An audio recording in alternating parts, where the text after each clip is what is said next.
everybody. Welcome back to Connecticut Style. We're outside, and if you're like me, you don't know a whole lot about winterizing your car, right?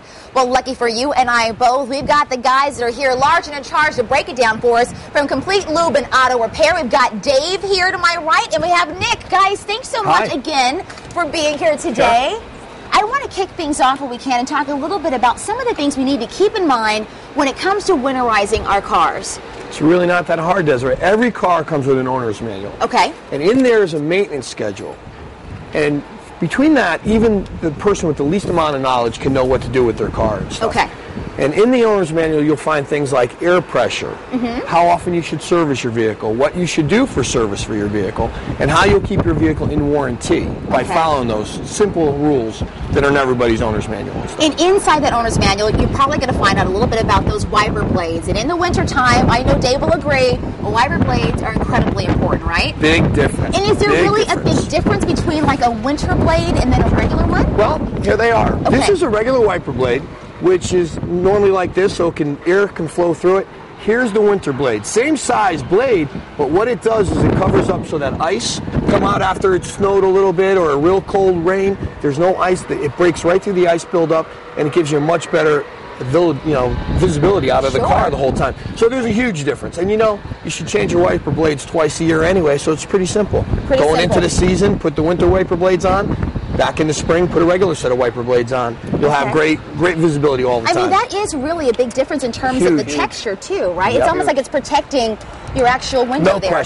No question. You can see how everything can get under that one. And this is totally covered. It doesn't get under that one. All right, Dave, let's bring you in. Let's talk about tire size, because I know that tires in the winter are important.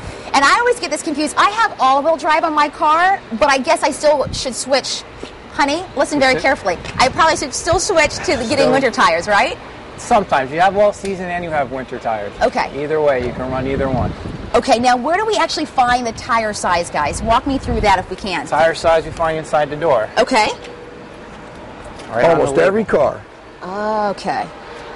And that's going to be listed there. And now, Nick, you said there's a couple things you want to check for on that, right? You want to know, it'll give you, especially if you are going to go change your tires over, look over the winter. This will give you the size of the tire, and it'll also give you the air pressure you're supposed to have in your tires. And there is the most important thing, from fuel mileage, the way the car's supposed to handle like they want you to, the way when the car was built, the engineers want it to handle. It's all about that air pressure and the best wear you're going to get out of the tire, too. Okay. Can we talk tire pressure? If I'm going to go and put more air on my tire, I never know how much to actually put in. I just kind of look at it and it's like, okay, it's not flat anymore. It's good. It'll take me where I got to go. You'd be the best mechanic around if you just looked at it and could tell. So David has an air gauge here, and that's the most simple thing, and you can get them anywhere. Okay, so what are we doing? Interesting. Pretty much just taking the cap off. Okay.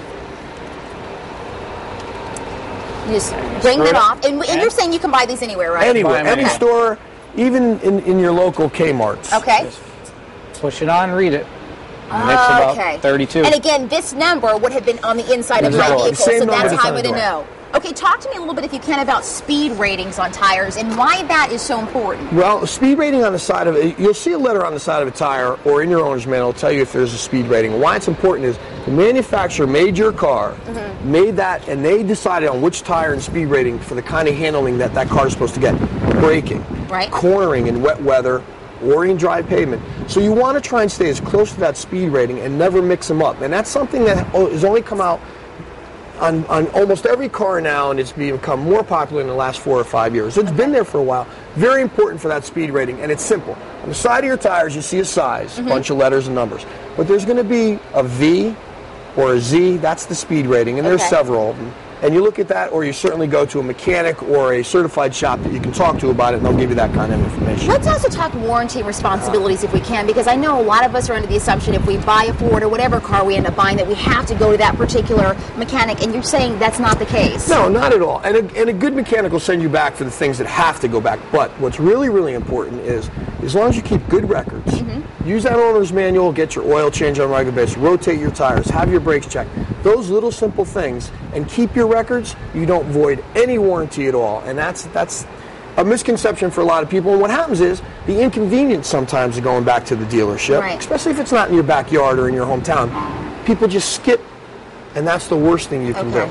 So keep your records. Find a shop that you can trust. Find a mechanic that you get a relationship with. And Find no Dave, problem. Find everybody. Dave at Complete Lube and Auto Repair. Let's come over here really quick, guys. I want to talk a little bit about the engine again, or the battery, I should say.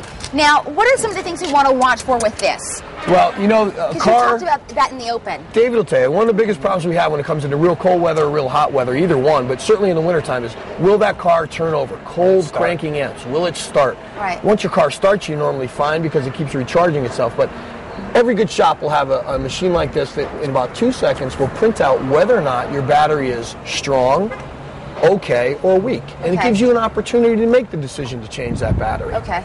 And it's very important because the worst thing to do is get stuck late at night. Oh, late at night, or have to be at work at like 4 in the morning. At 4 o'clock in the morning. That is right. Absolutely. There's no excuse. And Dave, you say that that's one of the things you definitely want to make sure you make happen. Yeah. Okay. I like you, Dave. You're just like a man of your word. Just like, you know what? Very simple. Come see me and I'll fix the car if you have a problem.